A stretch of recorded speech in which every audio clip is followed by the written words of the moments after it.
Now we're in the 80s. We're actually in the 70s now, which means these games are still trash. You're right. Because they're nowhere near the top of our list. But I guess we'll talk about it anyway. Yeah, it's fine. Snick and Mike's top 100 games. But does anyone care what they have to say? Let's. I know I don't. Cause they may dab, they might scream, they may say some things that are plain wrong. Dab on it, dab on it. But they are dumb bing bongs. My teacher's better.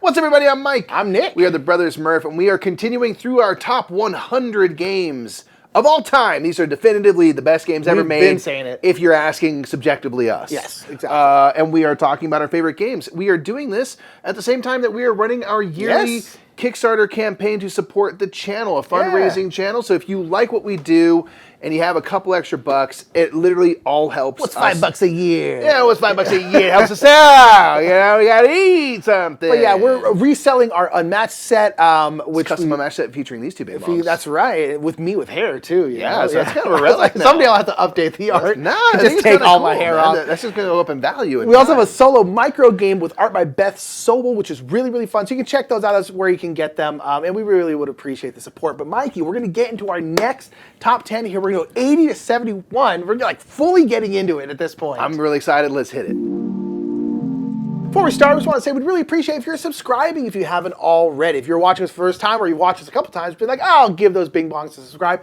It's free. It doesn't cost anything. It really helps us out a lot. Appreciate You want to that. start or you want me to start? I'll go ahead and start. Okay, go for it. Sure. So my number 80 is really a whole collection of games. This is Pandemic, and my favorite would be, out of the base ones, Pandemic Iberia. I do also count in the legacy games here. Yeah, I think I combined all mine. I combined all of mine. I'm pretty sure if I did. I combined about all that. mine, yeah. Yeah. We love Pandemic. It is the game that got us into the hobby. It's the reason we're here to begin with. I played just base Pandemic the other day. So great, right? So good. Same. I taught it just base Pandemic, no expansions, no nothing, last year, and man, it's just such a good game. Yeah. It reminded me of like why we got pulled into this hobby, right? It took me back to that time. I was like, wow, this is pretty amazing.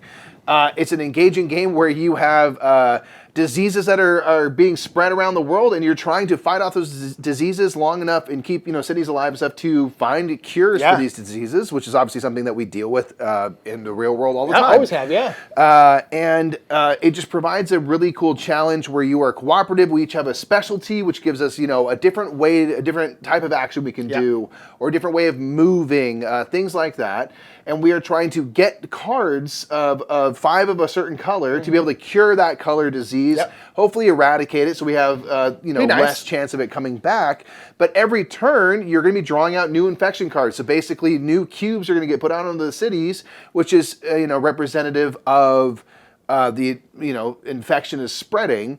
And then you're going to have epidemics show up, where basically all those cards that have already been drawn in the infection pile are going to get shuffled up, put back on top, and it's going to kind of double down, and those cards are going to keep coming back more and more and more, so that problem cities kind of stay problematic, where you keep on having to deal with Atlanta or whatever it is. Get wrecked, Hot Atlanta. Yeah, so you are trying, it's kind of like what we call like a crisis management game.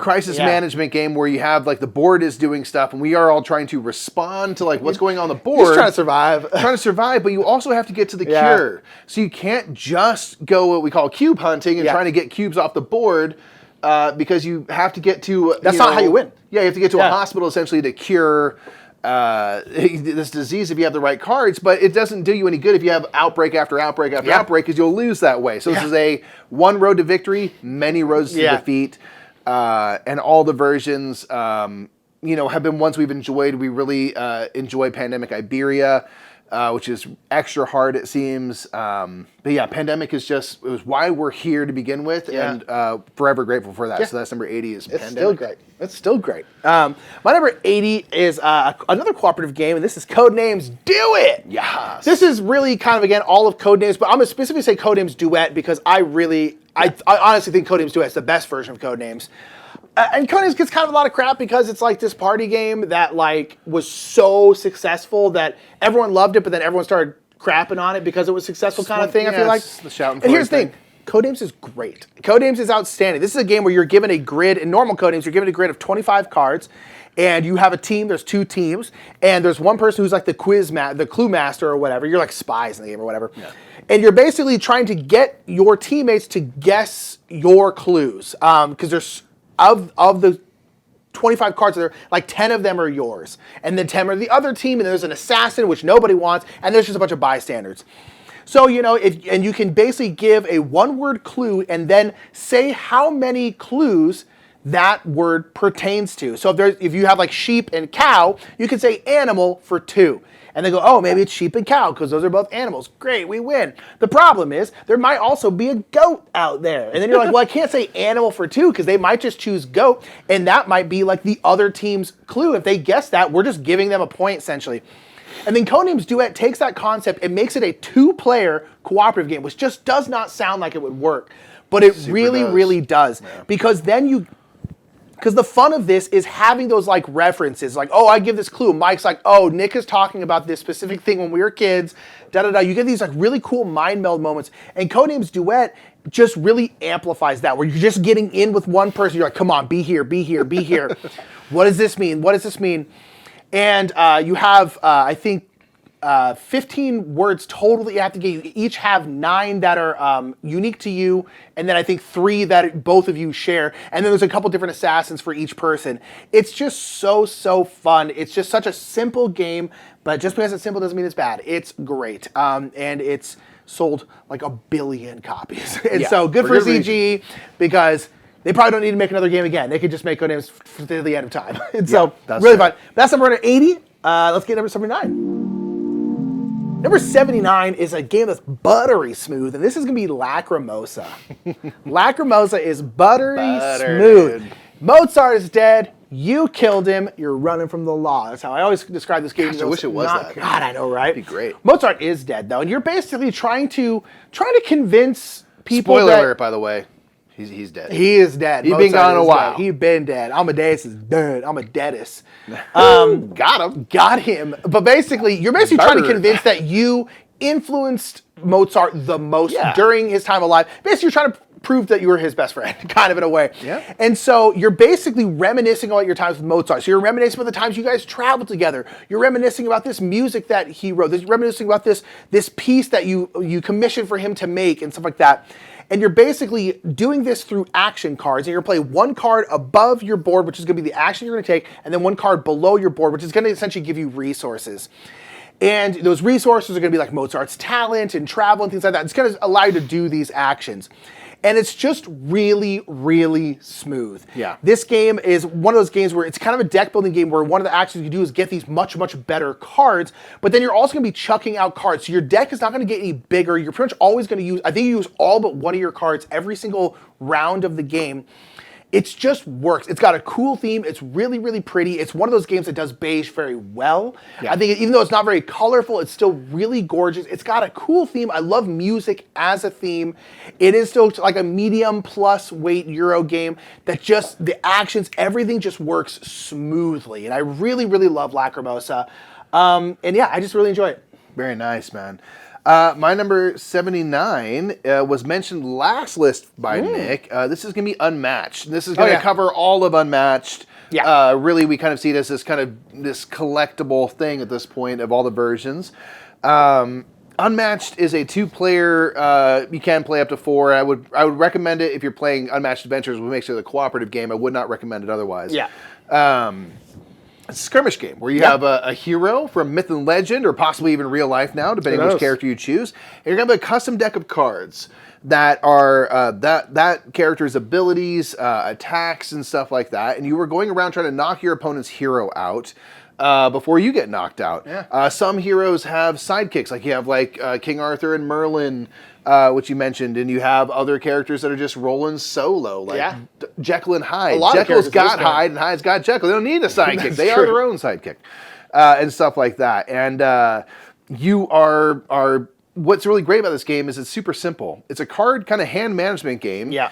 And on turns you can move around. You can play a scheme card, which is a certain type of card, which will basically play the card, do what it says, or you can attack. Yeah. Attack your opponent's hero or one of their sidekicks. this game is one that's great because it's so easy to explain and get into. Yeah. And the art is absolutely unreal, unparalleled. Unmatched, you could say. It's unmatched.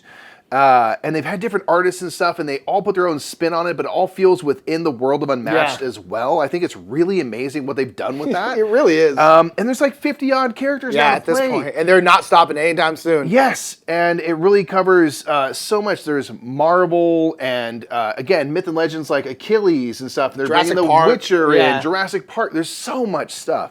And it's just at this point for us, a collectible. I want to collect every single set because I want the art and the minis and stuff from each of the sets and just be able to look through it. And it's like, even if we don't really play it that often, don't care. I don't even care because I just want to see each new set, see how the card abilities and stuff reinforce the theming and what we know about that character. Does. That's cool. Yeah. Bloody Mary is like really terrifying. Art is like all about threes and stuff. So you play, threes and stuff. Red Riding Hood has like a basket, so it depends on what's in your discard pile. They do so many clever things to like that feels like that character. It's just so fun to collect, check out, and play. And then with Unmatched Adventures, you can play it cooperatively, and it's all cross-compatible with each other, which is like so amazing with 50 characters that can all play with all the versions of the game. It's unreal what they're doing. So that's why 79. We get one call out for a true crossover per list, and this is mine. 78's true crossover. Come on. Maybe. What is it? You're going first. Number 78.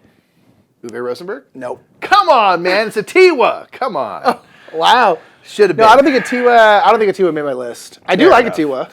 78 is a Tiwa. This is an Uwe Rosenberg worker placement game where is set in Africa, and it's about the real life story about kind of learning to be kind of more ecologically harmonious with nature and stuff, and specifically with the fruit bat population in the area.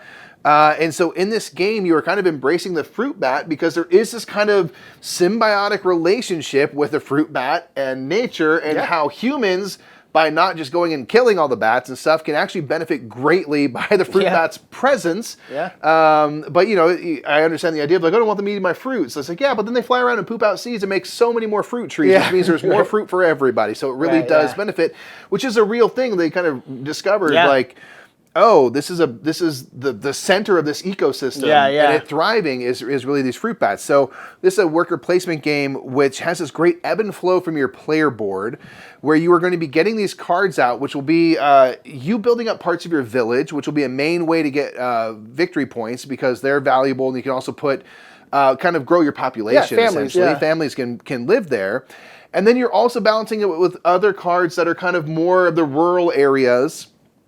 And these cards are going to provide different types of spaces for different types of animals to go, for trees to grow, and for bats to kind of hang out. And they'll have iconography to say, like, this is what can kind of go here. And what's really cool is there's this ebb and flow where as you take things off your player board, as you take off, trees and goats and stuff, they will reveal income that will give you stuff at the end of the round. But eventually you might need to spend those trees and take them off of your cards and back on your player board to build a part of your village. You're now using those resources, you're harvesting that wood, and it covers up some of that, and you're not maybe producing as much fruit. If you're not producing as much fruit, you're not going to attract as many bats. If you're not attracting as many bats, you're not going to be able to put out as many trees. And so, there's like this, again, this whole nature. And of course, like in Uwe Rosenberg, you got to feed your people. So you need to make sure you're managing that as well. I just love the ebb and flow of taking stuff off your board, but what do I need to use? Do I need to use this goat for food? Like, we got to feed our people. Maybe I need to bring it back and then hopefully put it back out onto the board again. It's just a great game, cool theme, a quicker Uwe Rosenberg worker placement game, a lighter worker placement game from Uwe Rosenberg with the most interesting theme that a Uwe Rosenberg game has had. I love Uwe Rosenberg. But their themes are, you're a farmer in Germany. It's just cool that there's like a real life story and stuff. Borrows from himself a lot. I really hope he borrows that push and pull mechanic again, because I think it's really, really interesting. Really enjoy that. So that's 78 for me, a Tiwa. My number 78 is Dice Miner. Good call. Really, really love Dice Miner. This is one of my favorite go-to filler games. It's also one of those games I kind of want to play at a lower player count because nothing scales. No. So you just get way more points at 2 players because you're still you're still using the same amount of dice. Yeah. So basically, you're gonna have a certain amount of dice. You're gonna fill up this mount of dice, and you are mining those dice. You're a dice miner, and you're mining it down. So on your turn, you can draft one of the die that's basically exposed on the mountain, and put it in there. Those dice are going to give you certain things. They can give you like gems, which are going to be worth points. They could be just normal pip dice, which are going to be tunnels, and you basically want 1, 2, 3, 4, 5. You basically that you making a tunnel theme. You can get like magic symbols, which is like to re-roll dice. There are hazards like cave-ins and dragons, but then you also get a shield, which then turns your dragons from negative points to positive points. There's all these different kinds of dice you can get, and you're basically drafting them and then trying to build out the best kind of pool of dice that you possibly can. There are also these beer dice, and you can say cheers and throw that die to someone. And when you throw that die to someone, it basically allows you to break the rule of taking an exposed die. You can basically take a die from like the side of the mountain, which might be something that you really want to get to quickly before like Mike does or something like that. And then at the end of the round, you're going to score all your dice, and then you're going to take all your dice and you're going to re-roll them. But you get to keep all the dice that you drafted last round, and then we have another round of a mountain full of dice, and you draft more dice. So, which is why I wanted 2 players, because you just end up with so many points. It's dice, so ridiculous. And you do 3 rounds of that. It's just really fun. It's a filler game. It's not super, super complex. It's not strategically crazy, crazy deep, but there is stuff to think about. There is that kind of timing of when to draft stuff. There's a little bit of luck with the dice rolls, rather, and ducks. It's just really, really good. Yeah. It's really, really outstanding, and I like it quite a bit. And that is Dice Miner number 78. I think so. Yep. Is this my call for a crossover? I don't think it's going to be. My number 77 is Darwin's Journey. I think it's going to be higher on Mike's list. I really like Darwin's Journey a lot. And this is another game I think is going to, not like shoot up, but over time is going to kind of just... Sure. As we explore more of these modules, as we play the game more, I really like Darwin's Journey. This is a kind of a bigger Euro game where you are on the journey with Darwin. Darwin's out there looking at finches and stuff and discovering animals, and you're kind of with them, and you are following the beagle around the Galapagos Islands, and you are, discovering animals. You're kind of logging those animals. You are moving around the island, discovering more stuff, and this is one of those kind of Euro games that's kind of common nowadays, which I'm absolutely here for, which is a bigger, kind of heavier Euro game that's all about trying to combo as much stuff. It's like, I really like combo-tastic games, but combo-tastic games tend to be like lighter weight games. And now some of these bigger games are becoming kind of combo-tastic, and I'm really here for it. And Darwin's Journey is one of those. But we have the Collector's Edition, which has a whole expansion to it, which is really, really great. It's a whole different side of the board, which I'll probably never go back to the other side, because the new one is super, super fun. There's all these crazy modules, like pets and pirates and all this stuff. There's so much stuff to explore in this game. But it really comes down to just the base game of itself, of doing those actions, trying to combo as much as you can. Yep. It's got a really interesting action selection system in terms of the fact that your workers get these different seals on them, which to allow them to do different actions more powerfully. It's just really, really good. And I like it a lot. And Darwin's Journey, I think, is going to keep just kind of slowly creeping up. Nice. Yeah, number 77. Very cool. My number 77 is a 2-player trick-taking game called Sail. This is a game where you are trying to navigate a ship through a course over the waters to an end destination point, and there's islands and a kraken that you are dealing with. Yep. And it uses trick-taking to do this. Trick-taking and then symbol combination matching, where if we have the 3 suits of cards, I think they're numbered 1 through 9, and they have different symbols and stuff, and if you make a match of 2 symbols that is one of the action types, you'll get to do that action, which will mostly be moving your ship around, maybe tucking some cards, attacking the kraken, doing things like that. What's really cool is the board is kind of these diamonds, and so it creates all this kind of diagonal movement. And if I win the trick, we both play like a ship wheel. I win the trick, we're going to move forward and then up, if I'm on whatever side of the board I am, toward me. So you're kind of doing that. So if we need to go down the board, maybe I need to lose some tricks so that you win, and it kind of pulls the ship toward you a little bit as you go away from these hazards and stuff in the water. It's one that is really tricky to win. you don't have a ton of time. You have to get to the end goal, and you also have to manage the fact that this Kraken is kind of menacing you and attacking you. And as you do it, you're basically going to be losing cards from this Kraken deck. And if ever that deck runs out, essentially, you lose the game. But there are ways to attack the Kraken back, which allows you to dump cards, hopefully your lower value cards, honestly, because they're not as good, onto that deck of cards to kind of keep yourself alive long enough to reach the end destination. I think it's really, really cool. I just really think it's interesting the way it works. It's got Weberson Santiago art, so it's just got a really cool look to it. I've talked about trick taking, and 2-player trick taking games are always really interesting. It's another small box great one from All Play, so it's one that I've just really have enjoyed a lot. And can't wait to play more and try to get better at it, because it's just really, really kind of cool and unique with the whole kind of, if you match these two symbols, you get to do this thing. If you match those ones, you get to do that thing.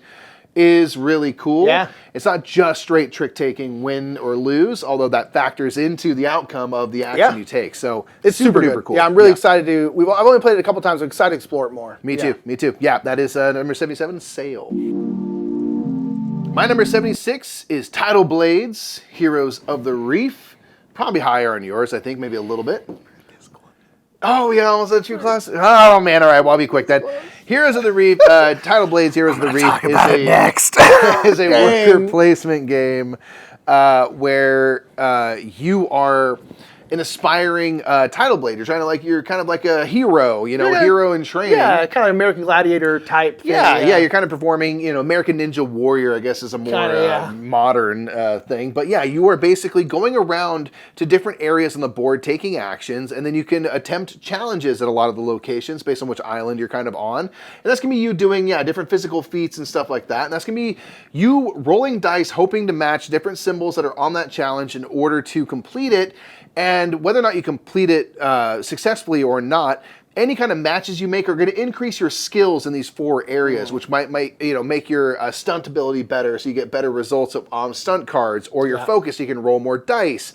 Or it increases your refresh so you can get more dice back, because there is this kind of dice management throughout the round, or your ability to kind of play out more of your character cards, which puts you in more of a, an asymmetric. Yeah, it basically makes you different. Yeah, you kind of have different abilities and stuff you can unlock and stuff. So you're doing all that, you're fighting monsters that are starting to, menace you again and stuff, and you're kind of just...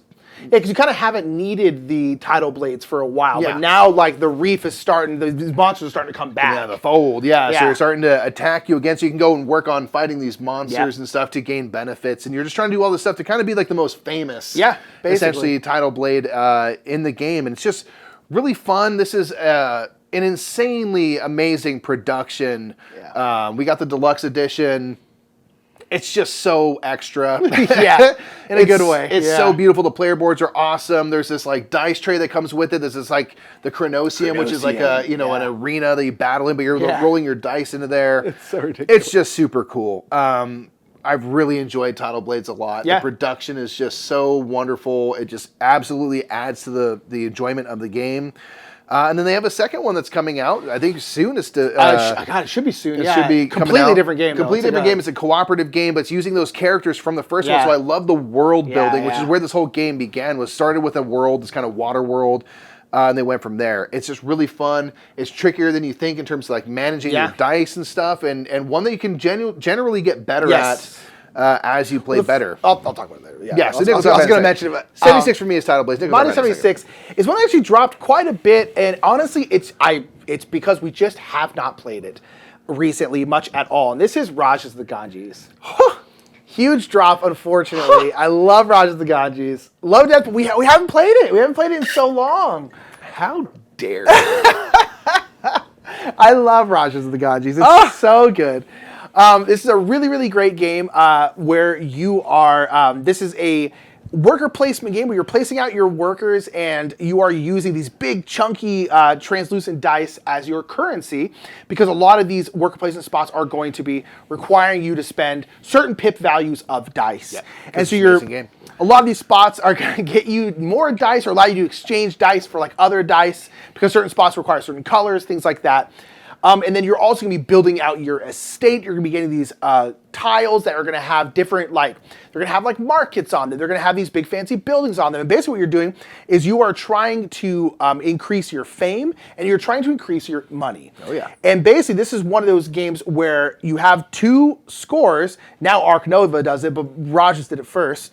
And something probably did it before that, to be completely honest. But basically, you win the game by crossing your 2 scores first, basically. Yep. Or rather, that's going to end the game, and then whoever crossed them furthest is the ones who win. So you can go like super heavy fame, you can go super heavy money, you can do kind of a mix between the 2. You can kind of work the game in a lot of different ways. There's a lot of these like little mini expansions for it. Yeah. They literally come out with they're 2 little mini boxes that each have these like 5 little micro expansions. I kind of wish there was like, instead of that, just like one bigger expansion. Sure. Because it's kind of hard to like It's hard to remember what all these little expansions do. So I usually play base, but like the production value is great. The art's incredible. I love it to death. We just have not played it in a long time. I bet if I played it more recently, it would have been a lot higher. But we haven't played it in like a year and a half probably. So it's still on here, which shows how good it is. I mean, you're not wrong. We haven't played it recently.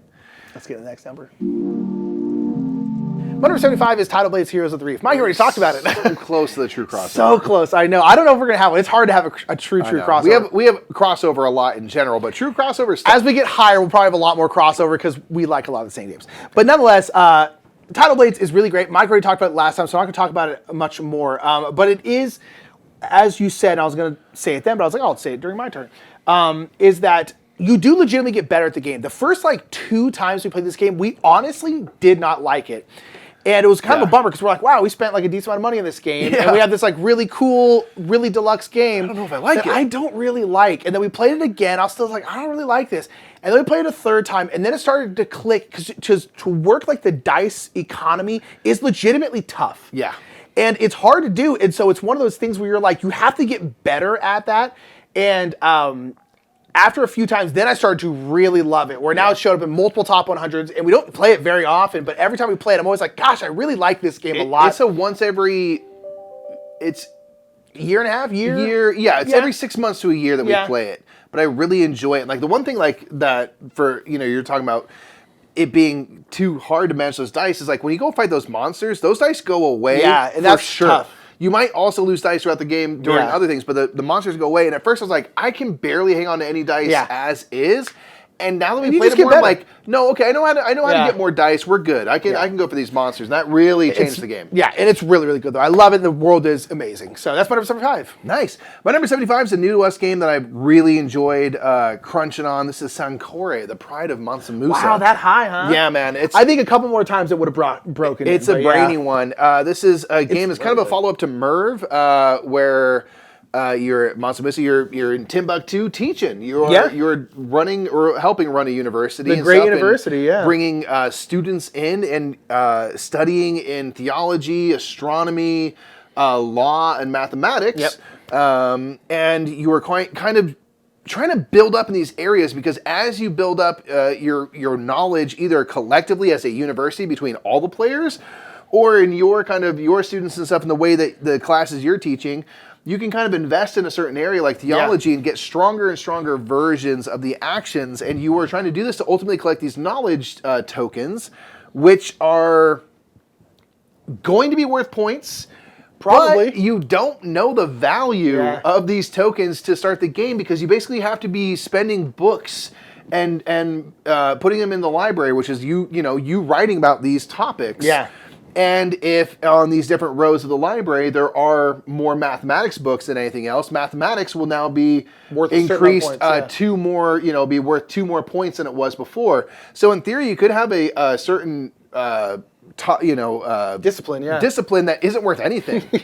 No one cares about math. It's not likely that it'll be worth nothing, Yeah. but you want to make sure that the stuff that you've invested in is the most valuable stuff in the game, and that's determined at the end of the game what the value of everything is. So I really enjoy that.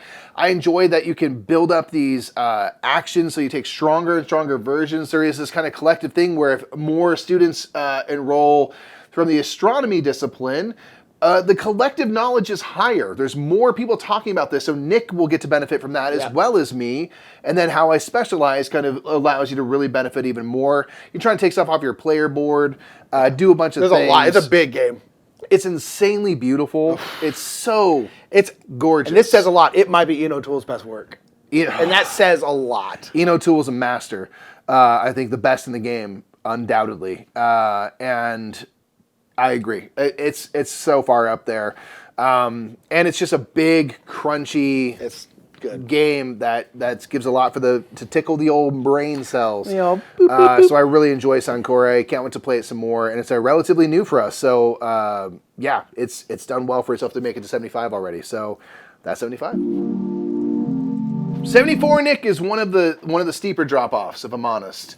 But still in the top 100, because it's still a great game. This is Imperial Settlers, Empires of the North. Oh, it might not be. It might not be. Part of this is that we don't play this game as much We anymore. just don't, yeah. And again, I'm talking like it's trash. It's my 74th favorite game ever that I've played. It's doing just fine. But it was like number 2 or 3 at one point. So that's what I mean by the drop-off. We both had it as a number 3 at one point, yeah. Yeah, so this is a great game where you are going to be playing as a faction. You're going to have your own deck of cards, kind of like Unmatched and stuff. And you're going to have an engine that you can build with this deck of cards as you build that tableau out on the board in front of you. You're going to have different types of actions that your clan provides. Different kind of, maybe you're focused on one resource over the other, or you really want to be sailing a lot and doing stuff like that. A whole bunch of them, yeah. And it's just kind of like a simple game where it's a race to 25 points to trigger the end game. You want to have the most points to win.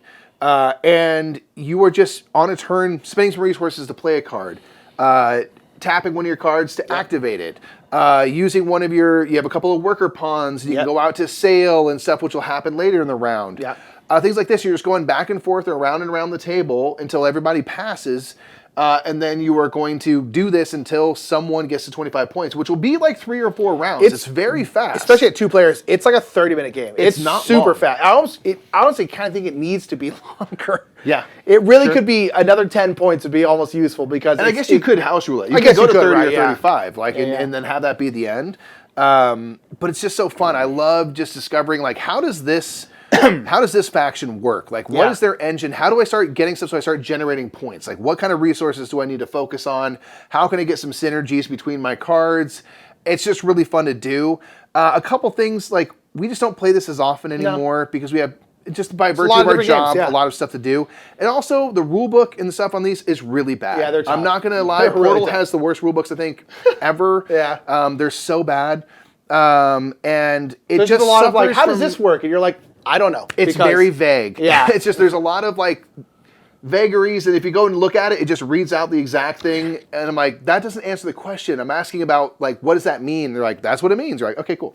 So the rulebook is terrible, I won't lie, but it's really fun. But it does get me down where I'm just like, I got the solo expansion, the Wrath of the Lighthouse, and there's things where I'm like, but how does this work? And so I've only played a little bit of it because I'm like frustrated. I'm like, well, I want to play you, just let me. Let me play you. But it is very fun and ultimately pretty easy to get into, which is cool. At least the base version of the game. So that is number 74. Yep. Imperial Settlers, Empires of the North. Number 74 is Village Rails. Ooh, good call. Love Village Rails. This is becoming one of my favorite small box card games.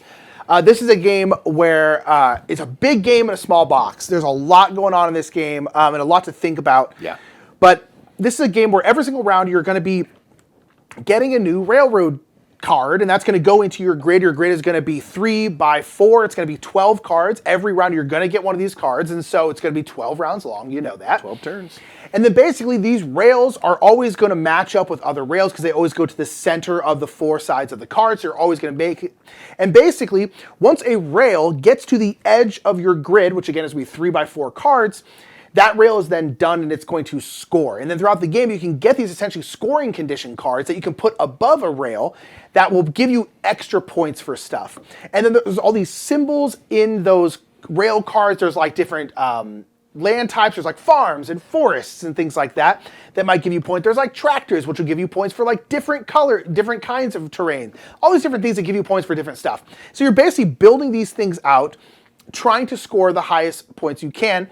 And it's got that great like small world thing where there's a line of cards, and the lowest card is going to be free. But if you want the second card, you have to put a coin on the first card. If you want the third card, you can put 2 coins down, and then up like that. You will always take a card. So you, if nothing else, you'll have to take the free card, and you also spend those coins again to get those scoring cards. And then when you do score a rail, you will score all the points you get for it, but then you also will have a terminus card, which will basically give you money as well. This is like the local population who wants something specific on that rail. Yeah. And that will then give you your money. And so it's just like, it's relaxing, it's a small game, it's a quick game, but there is a lot to think about. Yeah. And the way you're building out your rails is like tough and interesting while not being like too hard. It's just really, really good. And again, the box is like this big. We always talk about the flex of like small box games that are like this. They're like bigger games, but like these could have been full-size cards. And they could have put it in a box that's like King Domino size at the very, very least. But they didn't. They made it smaller. They made the game smaller. It's so much easier to play. It's just outstanding. I love it. Completely agree, man. Yep. Very good. That's our 74s, is it? Done. Number 3 is New York Slice. New York Slice! New York Slice is great. 73 today. I really, really enjoyed this game. I played it again very recently, and I was riding it again. And again, that's one thing about like these lists. Like sometimes it's recency bias. Like, oh, I played this game recently, so it's in my head. Yeah, I think that's fine. But a lot of times with these kinds of games, especially because like New York Slice, we've had for years and years and years. It is not a new game. We saw that at, I think, our first ever convention ever. Yeah. MeepleCon, which was pre-Dice Tower West. Pre-Dice Tower West, yeah. I remember seeing that. I'm like, what is that? And you had heard I about had heard it. about You're like, it, oh, yeah. it's this game where you like split this pizza. Yeah. And like at the time, whoa. I was like, I didn't know themes like that could exist. Yeah, But exactly. Go ahead. So yeah. But yeah, you're splitting up a pizza pie in this game. It's really, really great. But again, the recency bias, you're like, oh, you're reminded, like, oh, that's right, this game's outstanding. And that's kind of New York Slices for me. I love it. This is a game where you're splitting up a pizza pie. It's a I Split You Choose game, which again, I will say forever is the most underrated mechanic. More games should use. Underutilized for sure. Underutilized, that and Mon Cala. 2 mechanics that should be used a lot more. But this is a game where you're splitting up a pizza pie. When you're the active player, you get to split it up into different portions. You'll split up into portions equal to the number of players. So there's 4 players, you'll have 4 portions. And you can split it up however you want. You could have one portion just be one slice of pizza. One portion be like a whole third of the pizza. And the other 2 are kind of like these little meh. But the thing is you then are going to pick your portion last. So you split it up, and the person to your left gets to pick first, and then second, and then third, and then you get whatever's left over. And you're basically doing set collection, and you're kind of doing, I was going to say area majority, but I guess set majority, where there are different numbers on these pizza pieces. There's like 3 through 11, and there are 11 pizza slices of the number 11 throughout all the pizza slices. And if you have the most 11s at the end of the game, you're going to get 11 points. If you have the most 10s, you're going to get 10 points so far all the way down. So you're basically trying to split up this pizza pie in a way where you're giving other people what they want so that they choose that, so then you're left with the portion that you want. Right. And it's just a really interesting thing. Also, one thing about this game is really in that, like, I would say like 3 to 4 players is like the sweet spot. It can go up to 6. I think 6 gets too difficult. Yeah. Because you're splitting up in 6 different ways, and you're like, well, this is a lot. Whereas like 2 players it's a little too easy kind of. And so I do think this shines really specifically at 4. 3 is also good. 5 is also good, but 4 is great. Agreed. But it's just really, really fun. I love pizza. Again, it's a great theme. The production value is great, and I just really enjoy it. Very good call, man. Sue me, I like it. Hey, pizza's delicious. Hey, sue me, I like it. So whatever, pizza's delicious. You ain't want from me. Yeah. Number 73 was mentioned by Nick earlier in this list. This is Codenames Duet, or Codenames in general, but Codenames Duet is just like the chef's kiss top. Let's go. I love it so much, man. It's so good. It's so fun. It's so fun to play with someone you know well. Yes. And just really get in with it and see like how much can I communicate here with this, how precise can I be and how can I dip into that pool of knowledge of each other and stuff. It's also fun to play with strangers, though. I think it's a good way to learn people a little bit and stuff and try to get into people's minds. I think, you're totally right. I retract my statement. No, I still think it's better with people you know. But I'm a terrible person who said something wrong. So, no, I agree. I think it's good anyway. But, like, that 2-player co-op, it's just one of those things that, like, doesn't seem like it should work, that you have, like, some of your words are the same and, like, there's 3 assassins now, however are we going to do this? But our assassins are different than each other, so it creates a little bit of paranoia. You really have to be aggressive, which is cool. I like that it ramps up that difficulty of like, we got 15 words and 9 clues between us that we get to give. We have to go for multiples. There's no way around that. And what if you really have some bad things to combo together, and how can I possibly point you in the right direction? Codenames is just one of those, like, genius in its simplicity. Absolutely amazing. Where it's just like, da-da-da, 3, here's a bunch of words. It's so smart. And Codenames Duet just takes it next level. And you can fit it and Codenames in the same box and use the same words for whatever version you play. So it's also just very economical in that way. Codenames Duet is just ripper at 73. Number 72 is a tile laying game that I took one whole turn for me to decide I loved it, and I've never changed my opinion. Hold on.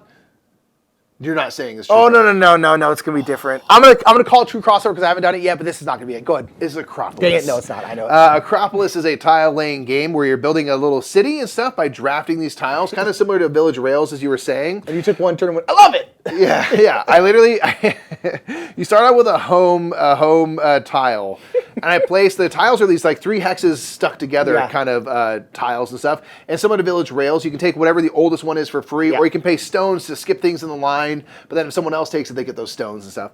And I literally placed one thing down. I was like, this game's gonna be amazing. And I was correct. Because you are building out this city, and you have different colors that are representing the different types of buildings, like your markets and your housing areas and your temples and stuff like that. And you are building out, and each color wants to be arranged in different ways. Your blues, you want to have a big old group of blues that are touching. Your yellow don't want to touch other yellows because you don't want your markers to compete with each other. Your purple wants to be fully surrounded. Your red wants to be on the edge, and your green can kind of go anywhere. They're kind of parks and stuff. A couple things that really kind of pump up the interest level is you can build out, and you can also stack up and build a second level. And the second level is worth double points, essentially. Not points, I should say, but they count as 2 of that district. Exactly. So if they're blue and you have a thing on the second level, it's 2 blue. So if you connect it to other ones, it's making that group bigger. The trick is, though, is that nothing is inherently valuable, kind of like Sankore. There on these tiles are also things that show a pool with stars matching the color. It's kind of King Domino in that way. And those are, those are like the crowns. Those are your point multipliers. So I can have the biggest group of blue ever. If I don't have any stars of blue, it is worth that times 0. But that mix of building up, so now I have a group of 8 or 9 times a bunch of these stars I've gotten times 3 or 4, it gets to be very valuable for you, and all the colors kind of do that. I just love the idea of like building out, building up, and then getting the tiles that make these things, the point multiplier increase. It's so deliciously fun. Yeah, I played one turn, I was like, this is gonna be great. Played a game, it was incredible, I've never looked back. It's amazing. It's not, I don't think it's on anywhere on my list. I think I've only played the game once. Oh, we gotta fix that, man. Yeah, I know. I really enjoyed it, but like I have not played this game very much, which is I think one of the reasons why I'm on there. My tile laying, I figure you're done. Yeah, I'm done. Right, my number 72 is Framework. Oh, so you said tiling, and I was like, oh, and I was like, oh no, I know the story you're about to tell. So Framework is I love Framework so much. 72. I love Framework. I'm gonna leave it off my list like a dumb. I hope not. No, it's good. Okay. I was like, wow, you like this game more than I do. Framework is outstanding. This is an Uwe Rosenberg game. It's kind of like third game in a somewhat series of Uwe games that are all similar, but not the exact same. There's different iterations. Nova Luna, Sagani, and Framework all kind of have some similarities where there's this thing called follow-through adjacency, which is originally from a game called Habitats. So there's a lot of borrowing from each other, but that's board games borrow from each other. That's what they do. But this is a game where you're putting out a tile. The tiles are going to have these different frames on them. The frames are like wood and brick. There's like no theme in the game. Which, to be fair, they're not even trying to make a theme. It's just there. It's just shapes. And then basically you're making groups of these frames, like a big group of wood frames. We also draft these tiles that have tasks on them. And that task will be like connected to this tile. You need to have a group of like 4 wood. And it has follow through adjacency where you don't need 4 wood touching that tile. You need at least 1 wood touching that tile, and then follow through adjacency means if it's in that group, as long as it's not broken up by anything else, it works. And so you're just drafting these tiles. If you're the first player, you get to draft an extra tile. There's going to be 1 more than the amount of players, and you draft, and you're left with 1 tile left over. So if you're the start player, you get 2 tiles. It's just really, really, really stinking good. It's the perfect like casual end of the night game. Not super thinky, not super tough. It's just really, really great. I love it. Number 71, the last one of this list, is going to be shouts out to Foster the Meeple, but specifically Jamie, who loves some button shy games. This is going to be Numbsters. Good call, man. Numbsters is a button shy. It's a solo game that you can play in your hand. Yep. And I like to play it on like flights a lot. This is a game where you have a hand of cards. Those cards are going to have various numbers on them, 1 to like 18 or 20. I think it's 16 or 18. Yeah, 18? I think it's 18. Yeah, because it'll be 18 card game, right? Because micro games are always 18 card games. And then basically, but there's going to be an 8 in there. It's a joke on like, why is who's afraid of what? Because 7, 8, 9? Yeah. Why is 8 afraid of 7? Because 7, 8, 9 or something like that? Something like that. 6 is afraid of, yeah. Yeah, it's that joke into a game. Basically, you have an 8 card, which is like your dumpster card. It's a big old mouth. And then basically, every turn, you need to make sure on either side of that 8 card, there are sequential numbers. So it could be like 14, 15, or like 5, 4, something like that. And then the mouth, the 8 card, is going to eat the bigger number there. So in the 5, 4, it's gonna eat the 5. So every turn you're gonna draw a card, put it at the front of your line of cards, and then you can move a card, and then the 8 is going to eat a card. So when you move a card or whatever, you have to make sure you're setting yourself up so the 8 can eat, because one of the ways you can lose is if the 8 can't eat anything, you just lose straight up. Also, if the 8 ever ends up at the very front of your hand, you also lose. So you're trying to manage this, and you're drawing cards, but eventually you will run out of cards to draw, and then at that point, you're just moving cards, eating stuff, and what you're trying to do is you're trying to end up with a card, doesn't matter what card, left, and then the 8 behind it. You will have 2 cards at the end of the game, and if the 8 is the card behind, you win. I've never won this game. I've won this game once. I've played it dozens of times. It's super difficult. Yeah. It's really, really hard because one thing I found out, I was like, I'm just trying to I was always playing in the now. Where I'm like, okay, this turn, I'm going to move this one here because this needs to eat this. And it's like, no, what you need to do is once you get to the end game where you're not drawing any more cards, you have to have your hand set up ready to go. Yeah. Where it's like, okay, I'm going to move this one here. It's going to eat this. I move this because you always have to have sequential numbers, and it's always going to eat the higher of those numbers. Well, you can break the rules and stuff. You based can break on the rules a power little of the bit. card, but you still have specific rules of how that works. Yeah, because whatever card's in front, you can essentially use the power of that card, which usually will be some different kind of eating thing. Like it'll be like, the 8 card eats a higher even card. So you can have like 2 and it can eat like a 12 or something like that. So you can break the rules, but it's really difficult. But it's got like super cute art. You play it like literally in your hand, or you can play it on a table. It's just so good. So shouts out to Foster the Meeple because it's such a good game. A wonderful recommendation and the gifting of that game. So thank you, Jamie, again. My number 71 is a card game which I'm just super duper into right now. This is throughout this section of the next kind of couple, there's a lot of these kind of smaller games that are really enjoyable. So number 71 for me is Gnar. A newer to list. I've played it a ton on Board Game Arena. Bought the game, really enjoy it. This is a game where you are either... You're Gnar, dude. Gnar, dude. You're either playing a card from your hand into your tableau of cards. There's 5 colors. And basically, if I'm playing a green, if I have any other greens on there, I'm going to play down my green card, get what's on that card, and then all of the other greens that I've played before. So there might be points, or there might be these rings or these recruits and stuff like that. So you get to kind of re-trigger cards that have been played again and again. And then once you have some cards played out, instead of playing a card down, you can do an exploration, which is going and taking a location by turning in cards, matching the colors on that exploration card, or you can use your recruits and stuff as like wilds instead of spending all your cards. And that's going to be something that you might be able to then generate some instant points, maybe some, other things like that. And then also the ability to trade, because you're going to create these 3 columns off of your ship, and you can turn in these like rings to get all the stuff on all of those columns, depending on how many of them you spend. And I just really enjoy, it's a race to 40 points. You can get built up with some reputation, so you're getting points every round, no matter what you're doing. And I just like the idea of like, I'm going to hit this, I'm going to play another red, and just try to like re-trigger stuff, and then kind of break down my tableau to get these exploration cards and see what boons that gets. You're kind of building and wrecking your tableau. Yeah, it's super good. It's really quick, so it's a great kind of filler game. I think it's just like looks really nice. The card quality and everything is just really high, and it's just kind of simple. Solid. I mean, I really, really enjoy it. It's just does a couple things really well.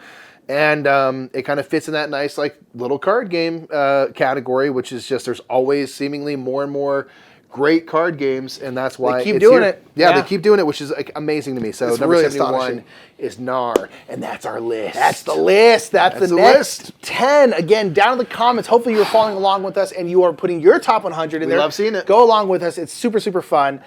Yeah, it's been, I love doing our top 100. It's just great to go through them. Again, check out our Kickstarter if you haven't already. We really appreciate it. Even just looking at it would be cool, you know? Yeah, it'd be really great. Please share it around if you like what we do and know other folks of yours that enjoy what we do. The support helps us out, helps us pay for our studio, which we're in our old studio right now. But as of seeing this, we're working on our new studio, which is part of why we're running our campaign right now. So you'll be seeing updates about that over there as well. So go check that out to see what the new digs look like. All right, and that's going to be it for us, y'all. We'll see you in the next 10. Bye.